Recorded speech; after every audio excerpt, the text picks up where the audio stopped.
তুমি যদি খুব চাপের মধ্যে রয়েছো, যেটাকে এখন সবাই ডিপ্রেশন, অ্যাংজাইটি, স্ট্রেস বলে থাকে, এরকম যদি একটা পরিস্থিতির মধ্যে রয়েছো, কিছু বুঝে উঠতে পারছো না বা খুব হাসি পাচ্ছে না, খুব চুপচাপ হয়ে বসে আছো, তাহলে তোমার আশেপাশে যে রাস্তাটা রয়েছে, যেখানে এই বাইক, সাইকেল, লরি বা গাড়ি আস্তে আস্তে যাতায়াত করে, খুব জোরে নয়, 60-70 হলে হবে না, আস্তে আস্তে 10, 20, 30, 40 স্পিডেতে যাতায়াত করে, মানুষ রাস্তা পারাবার হয়, সেরকম একটা রাস্তার ধারে গিয়ে একটা চায়ের দোকানেতে বা কোনো একটা গাছের তলাতে গিয়ে বসে থাকা।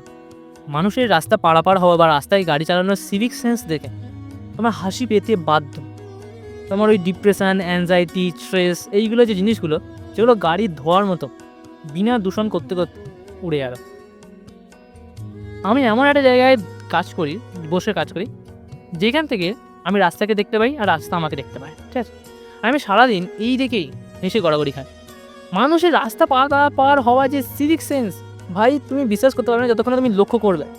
মানুষ যে গাড়ি চালাচ্ছে, বাইক চালাচ্ছে, সাইকেল চালাচ্ছে, যে টোটো চালাচ্ছে, যে মানে ফালতু চাপড়ির মতন গাড়ি চালাচ্ছে, যে ফালতু তর্ক বিতর্ক করছে, সেইগুলো দেখলে তোমার হাসি পেতে বাধ্য। এবং এগুলো দেখে আমি মনে করি যে আমাদের ভারতের মতন দেশেতে, যেখানে 78টা বছর দেশ স্বাধীন হয়ে গেছে, সেখানে রোড তো রয়েছে কিন্তু মেনটেনেন্স নেই, যেখানে শিক্ষা তো রয়েছে, ব্যবস্থা নেই, যেখানে সিভিক রয়েছে কিন্তু সেন্স নেই, যেখানে আইন রয়েছে কিন্তু শাসন নেই। আর এইগুলো দেখে তোমার হাসি পেতে বাধ্য। তাই বলছি,